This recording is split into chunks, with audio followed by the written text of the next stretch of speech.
Hey, good morning, friends. Today is day 21 of my special series, and I have to say, I did that little goofy thing in there with the basketball twirling because I've got some statistics I want to read to you later, and it'll all tie in. But I also did it for another reason. I did it to try to bring some humor to my soul today, because the truth is I am so frustrated and upset today. Not a good time to be doing a video. But I've made a commitment that I want to see through. I want to get to 35 videos over 35 days. You know, I'm taking weekends off because, 5 days a week is plenty for you and for me. But I'm just really frustrated because how can you look at the news that's circulating around the world today and not be upset? And you can be upset no matter which side of the aisle you're on.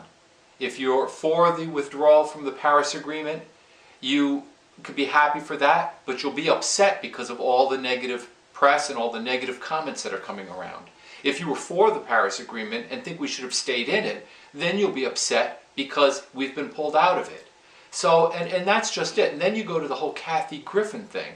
I mean, now she's lawyering up, saying that she's being bullied. Well, correct me if I'm wrong, but holding up the head of the President of the United States or any human being in an effigy, bloodied, and taking a photograph of that, isn't that bullying?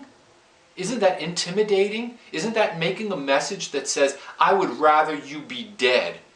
That sounds like bullying to me. The whole thing that I want to get into today is that as a professional photographer, yes, I'm going to tie this into the 35 years. It's not just the mechanics of working a camera, but it's connecting soul to soul with other human beings. And I know that that's not a profession that's, it's not something that's just a professional photographer does it. Hairdressers do it, bartenders do it, psychiatrists do it, accountants do it, grocery store people do it. Everybody you can think of, all of us, we relate to one another. I just know, again, that through the track of professional photography, that's how I've connected with others in this world. And now what I see as we go on and on with this is this gross disconnecting, a dividing of people because of worldviews, because of all the things that are happening. And the biggest catastrophe to me anyway, of everything that's going on is that we no longer talk to each other.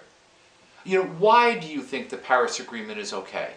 Why do you think that it's not okay? We can't talk about it. Everybody is rooted into their own worldview, and there's no way to change anyone's mind. I've spent quite a few hours lately, trying to read up on it, and even that's a problem, because then you have to ask yourself, okay, who wrote this article on the Paris Agreement? What is their worldview? What is their political point of view? Are they writing it from a perspective of being for it or being against it? Lawyers go through this when they're trying to pick a jury. Can they pick a person who is completely unbiased in their opinion towards the defendant or the plaintiff?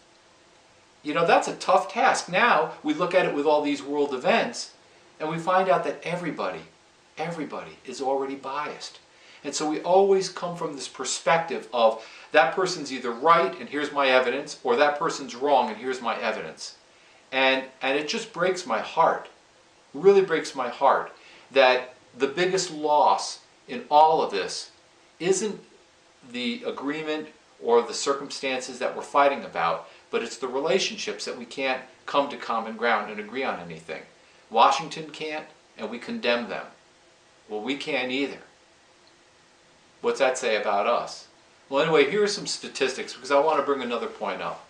The odds of being involved in a drunk driving crash, 2 out of 3. That's pretty scary. The odds of being struck and killed by lightning, 1 in 174,000. Yeah, I'm reading it. The odds of winning an Oscar, 1 in 11,500. The odds of being drafted by the NBA, 1 in almost 7 million. That's why I did the little ball thing. No, I'm not going to be drafted by the NBA. The odds of me making it there, at 58 now, are 0. Absolutely 0. And here's another one. The odds of becoming the President of the United States, 1 in 30 million. My final point is this, and I'll back it up on my own evidence. I have always honored and respected the office of the President of the United States of America, whether or not it was a Democrat, a Republican, or someday a woman in the White House. To get to that level to navigate the waters that you must navigate to become the President of the United States, you are not an idiot. You are not stupid. You are not uneducated. You're not a jerk. You have to be a person of tremendous determination, tremendous leadership, tremendous skill in many, many ways. And so these flippant comments that, oh, he's an idiot, or he's a jerk, or if she gets elected, I'm going to move to Europe. You know what? You degrade the office. And when you put someone down, you go down with them. And when you raise them up, you go up with them. Now, I'm not suggesting that we have to agree with everything. No. No. I think it's beautiful that we don't agree with anything and everything. But we don't have to be disagreeable in the way we communicate that. So guys, if you're on Facebook, and you probably are now if you're watching this, stop making statements, broad stretching statements about, well, this is stupid or that's stupid. Ask questions. You know, I don't understand, what this whole thing's mean. Can anybody shed some light on it for me? Now, everybody's just ranting and ranting and ranting, and we're not getting anywhere. You think that all this Paris Agreement stuff is a big deal? There's no accountability for the criteria that they've laid out. If countries meet their promised goal, great. And if they don't, okay, try harder. There's no lockstep, penalty for not reaching those agreements. So, what good is that? What good is setting a goal if you don't achieve it? And if you don't achieve it, you say, okay, well, I had a goal to lose 20 pounds. Well, how much did you lose? Well, I lost 2. Oh, that's great. Congratulations. Are you going to keep going? No. Maybe I will. Maybe I won't. I don't know. So, this whole thing is just like nuts.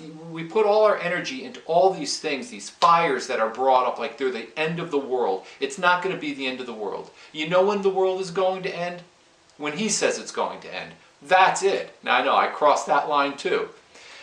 What about the heroin issue that we have in this country? Opioid abuse. Have you seen the statistics on how many people are dying? Have you seen the statistics on how many children are being put into foster care because their parents are dead? People, we've got a lot of problems. And unless we start talking about them in a civil and respectful manner, all we're going to do is just keep fighting. And that is an incredible waste of time. Have a good weekend.